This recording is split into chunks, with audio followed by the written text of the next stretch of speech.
अस्सलाम वालेकुम। OBD online के साथ मैं हूं जवेरिया अली। जैसे कि नाजरीन, हम सभी जानते हैं कि अच्छी सेहत को बरकरार रखने के लिए बहुत सारे ऐसे अवामिल होते हैं जिनको हम बिल्कुल नज़रअंदाज नहीं कर सकते। इसमें सबसे बड़ा फैक्टर तो यही होता है कि हम क्या खा रहे हैं। हमारी खुराक जितनी हेल्दी होगी उतनी ही हेल्दी हमारा लाइफस्टाइल होता चला जाएगा। कुछ और अवामिल भी होते हैं जो अच्छी सेहत की राह में रुकावट बन जाते हैं। बाज़ औक़ात हम मौसम को भी कहते हैं कि मौसम जिस तरह का होगा वो सेहत पे कैसे असरअंदाज होता है। साथ साथ कुछ हमारे एटमॉस्फेयर का भी बहुत इसके अंदर हाथ होता है कि हमारी सेहत इस वक्त कैसी है। हम आम तौर पर अपने अंदर जो कुछ भी फील करते हैं वो बता सकते हैं। अगर हमें खांसी है तो हम बता देंगे, नज़ला है तो हम बता देंगे, लेकिन जो छोटे बच्चे होते हैं वो अपनी फीलिंग्स नहीं बता पाते। ये समझना हमारा ही काम होता है, बड़ों का ही काम होता है, पेरेंट्स का ही काम होता है। और गाइडलाइन तो ज़ाहिर है फिर एक मौलेज ही दे सकता है। इसीलिए हम रुक कर लेते हैं डॉक्टर अताउर रहीम साहब का, जो इस वक्त हमारे साथ स्टूडियोज़ में मौजूद हैं। अस्सलाम वालेकुम डॉक्टर साहब, क्या हाल चाल है आपके? अल्हम्दुलिल्लाह ठीक ठाक। डॉक्टर साहब, मौसम के असरात तो सभी पर असरअंदाज करते हैं, आप पर वैसे करते हैं? ज़्यादा मौसम आपको इफेक्ट करता है? बिल्कुल करता है, बल्कि कल ही की मैं बात बताऊँ, अच्छी खासी रात को अचानक ही छींकें शुरू हुई थी, तो एंटी एलर्जी मेडिसिन लेनी पड़ी। तो उसके बाद बेहतर हुआ, क्योंकि अब टेम्परेचर चेंज हो रहा है, डेफिनेटली तो उसका इम्पैक्ट आ रहा है। टेम्परेचर जो है चेंज हो रहा है। अब ये होता है, ये है आम तौर पे हम ये देखते हैं कि जैसे जैसे मौसम चेंज होता है, एनवायरनमेंट चेंज होता है, तो हमारे ऊपर बहुत ज़्यादा असर करता है। अब जो आजकल जो हमारा सिनेरियो बना हुआ है, जिस किस्म का मौसम होता है, कभी पता नहीं चलता कि एकदम से बहुत तेज़ गर्मी हो जाती है, कभी बहुत तेज़ बारिशों के बाद थोड़ी हवा में नमी हो जाती है, उसका भी बहुत असर हम पे पड़ता है। अचानक छींकें शुरू हो जाती हैं। तो ये क्या सिम्टम्स एलर्जी के होते हैं डॉक्टर साहब? बिल्कुल एलर्जी के सिम्टम्स हैं। जब हम कोल्ड एंड फ्लू की बात करते हैं, जो कि प्रॉपरली अपने विंटर सीजन में हमें ज़्यादा मिलते हैं केसेस, और उसकी वजह यही होती है कि प्रोलिफ्रेशन ज़्यादा होती है, वायरसेस की मल्टीप्लाई कर रहे होते हैं। आपको याद होगा अभी जैसे कोविड के हवाले से हम ले लें, तो कोरोना जो है वो सर्दी में, ठंडे मौसम में, और जो मॉइस्ट एनवायरनमेंट होता है जहाँ ह्यूमिडिटी ज़्यादा है, वहाँ पे इसकी स्प्रेडिंग भी उसी हिसाब से ज़्यादा होती है। इसी तरीके से एलर्जेंस की अगर हम बात करें, तो एलर्जेंस जो हैं अभी, अब क्योंकि बाहर का सीज़न शुरू होने वाला है, तो अब ख़िज़ा में जब ये झड़ना शुरू होते हैं, और उसके बाद इनके पॉलिन्स और डस्ट जो हैं, पॉलिन्स बेसिकली वो एलर्जी कॉज करते हैं, ख़ासतौर पे जो जैसे हमने कहा कि शुमाली इलाका जात में ही ज़्यादा कॉमन है। अच्छा, मैं एक हवाले से और बताना चाहूँगा जवेरिया, कल मेरे पास पेशेंट्स की काफ़ी कॉल्स भी आई थी। एक दो चीज़ें मैं जो थोड़ी रह रही थी कल डिस्कशन में, उसमें एक चीज़ थी कि एज़मा के जो भी पेशेंट्स हैं जिनको एलर्जी की वजह से एज़मा है, उनको इन्हेलर्स सजेस्ट किए जाते हैं, डॉक्टर सजेस्ट करते हैं। तो उसमें बहुत लोगों के कंसर्न ये थे कि हम इसको कितना फ्रीक्वेंटली यूज़ करें, जबकि डेफिनेटली वो डॉक्टर्स एडवाइस करते हैं, लेकिन उनका ये भी था कि हमें बार बार अगर हो रहा है सांस फूली, तो हम क्या बार बार इसको यूज़ कर सकते हैं। एक मैं चाहूँगा इसको मैं आज क्लियर कर दूँ। और दूसरा, एक स्टेरॉइड्स का क्योंकि यूज़ हो रहा होता है एक, और तीसरी चीज़ ये कि जब हम कहते हैं कि लोग डरते हैं कि यार इस पे अगर हम आ गए तो फिर इसी पे मुस्तकिल रहेंगे, इसको मैं चाहूँगा थोड़ा सा मैं बताता जाऊँ, क्योंकि जो भी इन्हेलर्स यूज़ करते हैं, जो डॉक्टर्स एडवाइस करते हैं, दिन में 2 दफ़ा या 3 दफ़ा आपको उतने ही टाइम में लेना चाहिए, या कुछ जगहों पे हम 6 आवरली भी देते हैं। अच्छा, ये उस वक्त फेज़ में होता है जिस वक्त आपका एक्यूट फेज़ चल रहा है, यानी आपको अटैक हुआ हुआ है एज़मा का, दमे का। लेकिन उसके बाद जब आप देखते हैं कि सिर्फ आपको उस वक्त ऐसी सूरत में हो रहा है कि जब आपका कहीं एक्सपोजर हो रहा हो, तो ऐसी सूरत में आप एसओएस के तौर पे लेते हैं, यानी ज़रूरत के तौर पे। ये आपको पता है कि आप किसी ऐसी जगह में जा रहे हैं या ऐसे एनवायरनमेंट में एंटर हो रहे हैं जहाँ पे एकदम से क्लाइमेट भी चेंज हो रहा है, तो ऐसी सूरत में आप सपोर्टिवली इस्तेमाल कर सकते हैं अगर सांस में दिक्कत आ रही हो, यानी सांस लेने में। दूसरी बात, जहाँ तक इसके स्टिक अप रहने की बात है कि इस पे अगर रहेंगे तो आदत डेवलप हो जाएगी। मैंने पहले भी ये बात बताई है कि जो भी सिरप्स आते हैं, चाहे वो वेंटोलिन बहुत कॉमन मेडिसन है, इसलिए मैं उसका ब्रांड नेम ले रहा हूँ क्योंकि बहुत कॉमन है, इसी की टैबलेट्स भी आती हैं, लेकिन प्रेफर ये किया जाता है कि इसी का जो इन्हेलर है वो ज़्यादा इफेक्टिव भी है, साइड इफ़ेक्ट्स कम है। याद रखें बात, प्लीज़ इस चीज़ को से ना डरें कि आप टैबलेट्स और सिरप को इसलिए प्रेफर कर लेते हैं कि नहीं वो मसला नहीं, लेकिन ये जो मेडिकेशन है, ये जो ड्रग है, बेसिकली जो मेडिसिन है, इसके ओरल साइड इफ़ेक्ट्स ज़्यादा हैं। यानी अगर इसको टैबलेट फॉर्म में या सिरप फॉर्म में बच्चों को दे देते हैं, अक्सर खांसी हो रही है, चेस्ट कंजेशन में, तो बच्चे क्योंकि इन्हेल नहीं कर पा सकते उस जो आपका इन्हेलर है, इस वजह से हम उनको एडवाइस करते हैं सिरप, लेकिन बड़ों में टैबलेट से बेहतर है कि वो। तो डॉक्टर साहब, मतलब आप ये कहना चाह रहे हैं कि inhaler is far more better than any oral medication, particularly for asthma. एक चीज़, जैसे आपने अभी कहा कि एलर्जी का इस वक्त जैसे अब सीज़न भी शुरू हो रहा है, तो सिर्फ यही नहीं कि अमूमन, अच्छा दूसरी जो ख़ास एलर्जी के हवाले से बताऊं, पोस्ट नेजल ड्रिप यानी जो नज़ला हलक के पीछे से गुजरता है, ये बहुत ज़्यादा कंप्लेन है और मेरे पास कॉल्स भी आती हैं और पेशेंट सफ़र करते हैं इससे। इसमें एक बात का इस ध्यान रखें कि सिर्फ एंटी एलर्जी मेडिकेशन खाली वो नाकाफ़ी होती है, एक चीज़। दूसरा ये कि स्टीम इनहेलेशन का इस्तेमाल किया जाए ताकि ये जो सख्तगी अगर जम रहा है पीछे, क्योंकि आपको निगलने में प्रॉब्लम हो रही होती है ना, अटकता है। अच्छा, और बहुत ज़्यादा अगर बहरा होगा तो ऐसी सूरत में आपको नॉसियाटिक यानी आप मतली सी फील होने लगती है, बाद में उल्टी भी हो जाती है। जी बिल्कुल। तो ऐसी सूरत में आपने अवॉइड करना है। एक तो पहली बात ये, जैसे एक्सट्रीम टेम्परेचर और क्लाइमेट्स को। दूसरी बात, अगर ये बह रहा है तो बहुत सिंपली बात करूँ कि मार्केट में भी OTC प्रोडक्ट्स अवेलेबल हैं, ब्रांड्स हैं। बेहतर ही होता है कि उनको भी डॉक्टर प्रिस्क्रिप्शन के हिसाब से लिए जाए। तो वो अगर जैसे पैनाडोल CF की हम बात करते हैं, ये अगर सिर्फ एक टैबलेट भी एडल्ट अगर लेते हैं, क्योंकि इसमें है सूडोएफेड्रिन, और सूडोएफेड्रिन करता ये है कि ये जो आपके एकदम से बहुत बहना है, चाहे वो नाक का, उसमें कंट्रोल लेके आता है, तो उसका इस्तेमाल भी किया जा सकता है। एक कॉलर हमारे साथ लाइन पे मौजूद है। अस्सलाम वालेकुम। जी वालेकुम अस्सलाम। कौन साहब बात कर रहे हैं? ये मैं आपसे बोल रहा हूँ खानेवाल से। जी फरमाइए। जी मेरा बेटा है, 7 साल की उम्र है उसकी। ठीक है। तो उसको जो है ना, उसकी छाती जाम हो जाती है, उसकी सांस रुक जाती है। तो मैं मुल्तान तक, खानेवाल, पता नहीं दूर दूर तक उसका इलाज करवा चुका हूँ। उसकी नालियाँ, मुझे डॉक्टर साहब कहते हैं, सर्जन वगैरह कहते हैं कि इसकी नालियों में एलर्जी है जी। 2 साल बाद, 3 साल बाद जब ये एलर्जी रुक जाती है तो 2-2 साल ठीक रहता है। उसके बाद एकदम जो है ना जी, वो जाम, छाती जाम हो जाती है, रेशा वगैरह आता है और सांस रुकने लगती, बंद हो जाती है। ठीक है। अच्छा देखें, इसके लिए जी जाकिर साहब, बिल्कुल आपने सही कहा। एक्चुअली जैसे अभी हम बात कर रहे थे, है एलर्जी ही, ठीक है। और एलर्जी की वजह से ही जैसे सीना जाम रहना। अच्छा, सीना जाम एक्चुअली हो क्या रहा होता है, बलगम जम रहा होता है और हार्डनिंग हो जाती है, बच्चों को सांस लेने में दिक्कत होती है। अभी मैं स्टीम इनहेलेशन की बात कर रहा था। कोशिश करें कि बच्चे को भाप दिलवाएं, स्टीम इनहेल करवाएं। और दूसरा, अगर नहीं, नेबुलाइजेशन भी बाज़त हम करवाते हैं बच्चों में, उससे भी बहुत फ़ायदा होता है। सिर्फ कुछ नहीं, नॉर्मल सलाइन यानी नमक जो है बहुत माइल्ड, ये 0.9% में, नॉर्मल सलाइन से भी हम जो है वो नेबुलाइजेशन कर सकते हैं। घर में भी की जा सकती है, इसमें कोई ऐसी बात नहीं। 3, 4, 5 दफ़ा भी की जा सकती है, इसमें भी कुछ नहीं है। एक बात याद रखें, जब आप स्टीम इनहेलेशन देते हैं तो स्टीम इनहेलेशन के फ़ौरन ही बाद आपको टैपिंग करनी चाहिए। टैपिंग क्या होती है? कमर के पीछे थोड़ा सा थपकी देते हैं, चेस्ट की तरफ पीछे ना। तो उससे क्या होता है कि ये जो भी समझे जो जम रहा है, वो पहले तो आपने स्टीम जब लिए तो उसकी वजह से वो नरम पड़ेगा। जब नरम पड़ेगा और आप टैपिंग करेंगे तो वो एक तरफ भरना शुरू होगा नीचे, और फिर उसकी वजह से एक रिफ्लेक्स आएगा जिससे खांसी सी होगी और ये चीज़ बाहर निकलेगी, तो चेस्ट हल्का महसूस होगा।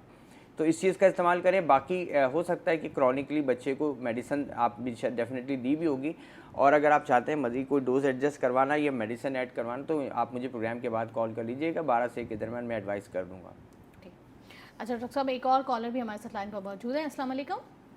वालेकुम अस्सलाम। रियाज खान बोल रहा हूँ, मॉडल कॉलोनी कराची से। डॉक्टर साहब, असल में वजह यह है कि मेरे जो गला है, जी गले में अभी भी रेश अंदर जो है वो, जब मैं सुबह उठता हूँ तो अंदर रेशे से आ जाते हैं वाइट कलर के। वो फिर मैं उंगली से पूरे उसको साफ करके तो साथ यूं बलगम टाइप के जो होते हैं ना, वो निकल आते हैं। ठीक है, साफ हो जाता है। सेकेंडली ये है कि अपने कहते हैं कहीं हल्का सा वो भी हो तो गला ज्यादातर खराब ही रहता है।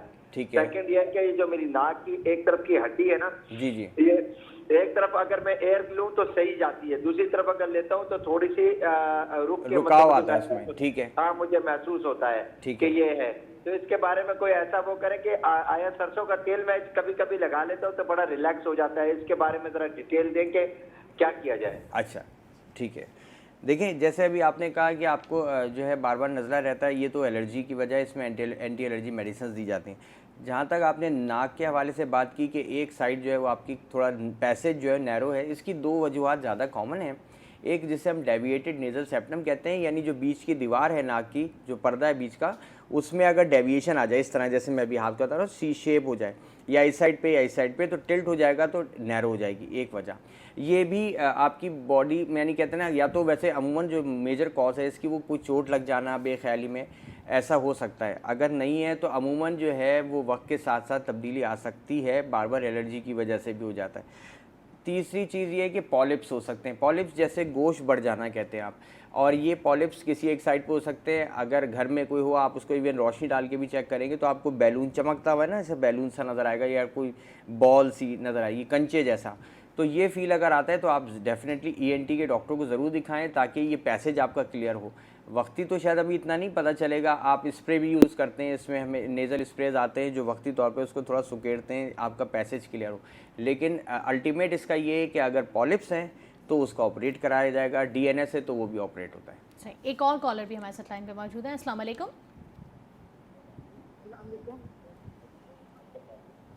हेलो जी फरमाइए। जी, डॉक्टर साहब से बात करनी है, मशवरा जी जी करना था जी। जी कहिए। सर अस्सलाम वालेकुम। वालेकुम सलाम। सर मुझे तकरीबन 3-4 माह हो गए, मुझे ना मैदे की प्रॉब्लम हुई थी। जी जी। उसके बाद सर मेरी आंतों में और पसलियों में सोजश हुई है बहुत ज़्यादा। अच्छा ठीक है। अच्छा, तो मैदे सर में मैं आपके दवाई- क्या तकलीफ होती है या सीने में जलन है जी या? जी सर, वो सोजश है ऊपर। फिर मैंने एक टेस्ट करवाया था, उसमें कुछ लिखा हुआ था अल्सर।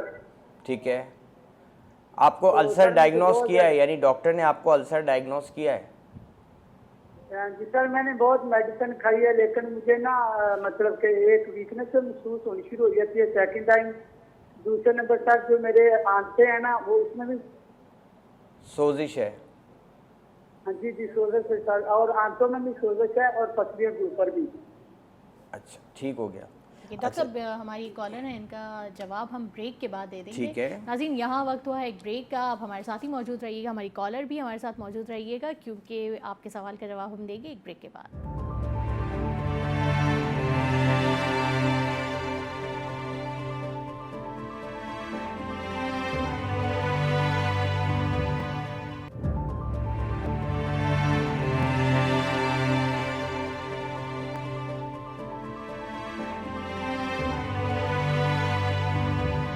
Welcome back. ब्रेक पे जाने से पहले हमारे साथ कॉलर मौजूद थी जिन्होंने डॉक्टर साहब से एक अपना मसला बताया था। तो डॉक्टर साहब, उनके मसले का क्या हल हो सकता है? उनके मैदे में भी सोजिश है, आंतों में सोजिश है और मैदे में जलन महसूस अच्छा होती है। देखिए, जैसे मैदे में जो सोजिश है, डेफिनेटली अगर अल्सर है तो उसका ट्रीटमेंट मैंने कहा तकरीबन 4-6 हफ्ते, बल्कि इससे भी ज़्यादा बात होगा देना पड़ता है, 2-3 महीने। और दूसरा, अगर आंतों में सोजिश है, अल्सरेटिव कोलाइटिस हो सकता है या कॉन्स डिजीज़ या इस टाइप की, तो उसके लिए मैं चाहूँगा कि वो मुझे प्रोग्राम के बाद, यानी इसके बाद 12 से के दरमियान कॉल कर लें, तो डिटेल में डिस्कस करना होगा। कोई टेस्ट करवाएं, वो मुझसे शेयर कर लें, तो फिर मैं कहीं मेडिसिन एडवाइस कर सकूँ। सही। अच्छा डॉक्टर साहब, जैसे कि इंट्रो में भी हमने कहा था कि बच्चे अपनी परेशानी नहीं बता सकते। एलर्जीज जो बच्चों में होती है, क्या क्या अलामात होती हैं उनकी? मतलब बच्चे को देख के हमें कैसे समझ आएगा कि ये इसको ये एलर्जी हुई हुई जी है? देखिए, इसमें एक दो चीज़ें बहुत वाज़ेह हैं कि एक तो कॉमन जो सीजनल इम्पैक्ट होता है वो आ रहा होता है, क्योंकि बच्चों की रनी नोज़ है। अच्छा, बच्चे जो है वो हलक साफ़ करके इस तरह निकाल भी नहीं पाते, तो वो कंजेशन इसलिए बच्चों में ज़्यादा बढ़ती है कि वो चेस्ट क्लियर नहीं कर पाते खुद। कफिंग बहुत ज़्यादा है, नहीं इंटेंशन, अनलेस एंड अनटिल के बहुत ज़्यादा कोई इरिटेशन हो।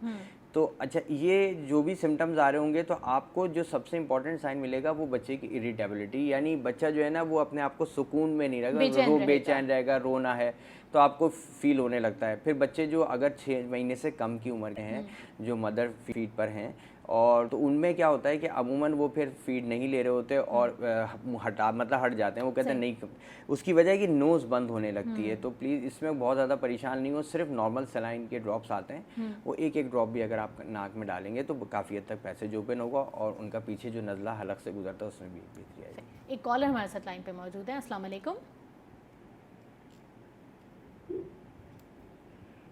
अस्सलाम वालेकुम। वालेकुम सलाम। जी, कौन साहबा बात कर रही हैं? सादिया इरफान। जी सादिया, कहिए।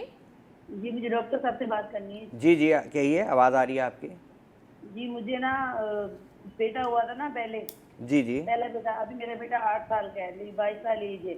जी जी। तो जब से मुझे ना खांसी होती है, जब से एलर्जी हो गई है, हर साल जो है ना खांसी हो जाती है। ठीक है।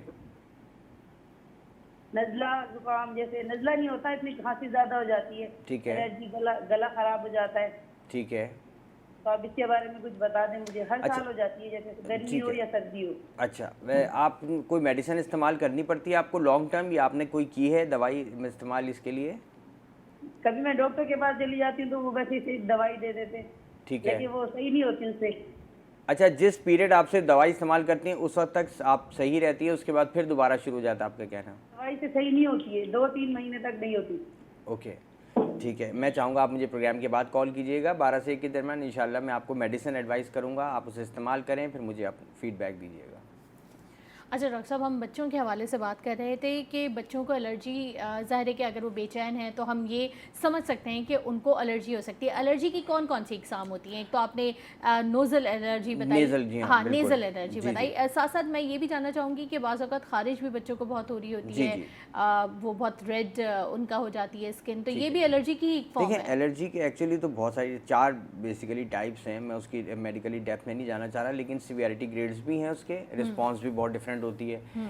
टाइप 1 हाइपर सेंसिटिविटी रिएक्शन है, टाइप 2, टाइप 3 एंड टाइप 4। कुछ इतने सीवियर होते हैं कि जैसे हमने कोई मेडिसिन खाई या कोई ऐसी चीज़ खा ली जिससे आपको रिस्पॉन्स इतना बॉडी का चेंज हुआ कि खुदा ना खास्ता आपको लाइफ थ्रेटनिंग भी हो जाता है।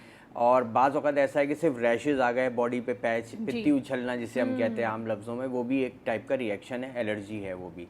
और ऐसी सूरत में फिर हमें सिर्फ एंटी एलर्जी नहीं, हमें स्टेरॉइड की सपोर्ट भी देनी पड़ती है, चाहे इंट्रामस्कुलर हो या आईवी, डिपेंड करता है उसकी सीवियरिटी। तो ये वेरी करता है। कॉलर है अगर कुछ बताइए। अच्छा नहीं डॉक्टर साहब, कॉलर तो नहीं है, लेकिन मैं भी कोई सवाल कर सकती हूँ अच्छा, आपसे। जी, जी। आमतौर पे देखा गया है, बहुत ये कॉमन भी है कि ख़वातीन के नाखून होते हैं वो यहाँ से येलो हो जाते हैं, उनके जो एज होते हैं वो येलो हो जाते हैं, और कभी कभी हम देखते हैं कि बहुत ड्राई भी हो जाते हैं। सही। तो ये भी कुछ एलर्जी ही होती है क्या? अच्छा, मोस्टली जो है ना ये ज़्यादातर फंगल होता है, ठीक है। ख़वातीन में ख़ास तौर पे जब वो, चाहे वो डिटर्जेंट्स हों या डिश वॉशिंग के हवाले से यूज़ करते हैं, तो उसमें आपके साइड्स पे ना नेल्स के वो येलोइश और कभी वाइट से आ जाता है, ये फंगस होता है।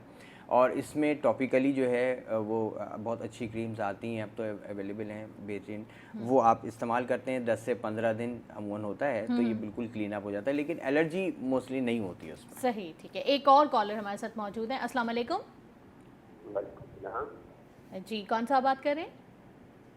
मोहम्मद अशरफ। जी फरमाइए। कराची से। ये ना खांसी का मसला है, तो कहने का मतलब ना सांस हो जाती है, रात को जब सोते हैं ना तो सांस बहुत मुश्किल आती है और खांसी और इशा वगैरह आता है। अच्छा, कितने अरसे से आपको चल रहा है ये खांसी का सिलसिला? तकरीबन 2-3 साल से मसला हो रहा है। ठीक हो गया। आपकी एज कितनी है, और ये भी बताइएगा ब्लड प्रेशर या शुगर का प्रॉब्लम तो आपको नहीं है? अच्छा, आपकी उम्र कितनी है? डॉक्टर साहब, शायद हमारी कॉल की आवाज़ सही नहीं आ रही, और ये चूँकि हमारे प्रोग्राम के अख्ताम का भी वक्त हो रहा है, तो मैं एक जनरल आपसे जानना चाहूँगी कि एलर्जीज़ की सूरत में, जैसे कि इन्होंने बताया कि इनको खांसी है, तो ये भी क्या एलर्जी ही होती है, इस तरह से खांसी होना? जी बिल्कुल। देखें, एलर्जी अपने मुख्तलिफ शक्ल में जो है वो ज़ाहिर करती है अलामात में, जिसमें जैसे स्नीजिंग है, रनी नोज़ है, और पीछे से नज़ला हलक से गुजरना हो गया, उसके अलावा खांसी भी आती है, बाकी बॉडी में स्किन रिएक्शंस हो सकते हैं, ये भी एलर्जी की टाइप्स होती हैं। तो डेफिनेटली इसमें फिर बेहतर ही होता है कि डॉक्टर से मशवरा करें, उसके बाद जो मेडिसिन एडवाइस करें वो सही इस्तेमाल है, कीजिए। बिल्कुल। ये तमाम ही फॉर्म्स जो हैं एलर्जी की फॉर्म्स हैं, और वैसे भी कोई भी बीमारी हो उससे बिल्कुल भी ऐसा नहीं है कि आप लोग सीरियस ना लें, डॉक्टर से ज़रूर रुजू करें और बेहतर से बेहतर मेडिकेशन की तरफ जाएं। इसी के साथ हमारे प्रोग्राम का वक्त ख़त्म होता है। कल फिर हाजिर होंगे और एक नए प्रोग्राम के साथ। और डॉक्टर साहब, मैं ये जानना चाहूँगी कि कल के बाद मंडे को इंशाल्लाह डेफिनेटली हमारी पूरी कोशिश होगी कि जो अच्छे कोई कंसल्टेंट हों जो हम आपसे उनके पर्टिकुलर स्पेसिफिक हों, जैसे कार्डियोलॉजी की हम बात करते हैं, तो इंशाल्लाह हमारा उनसे कांटेक्ट चल रहा है। अगर हो जाता है इस दौरान तो मंडे को इंशाल्लाह फिर हम एक बिल्कुल स्पेसिफिक टॉपिक के साथ डिस्कस करेंगे। ठीक है, तो इसी के साथ हम अपने नाज़रीन से इजाज़त लेना चाहेंगे। अल्लाह हाफ़िज़।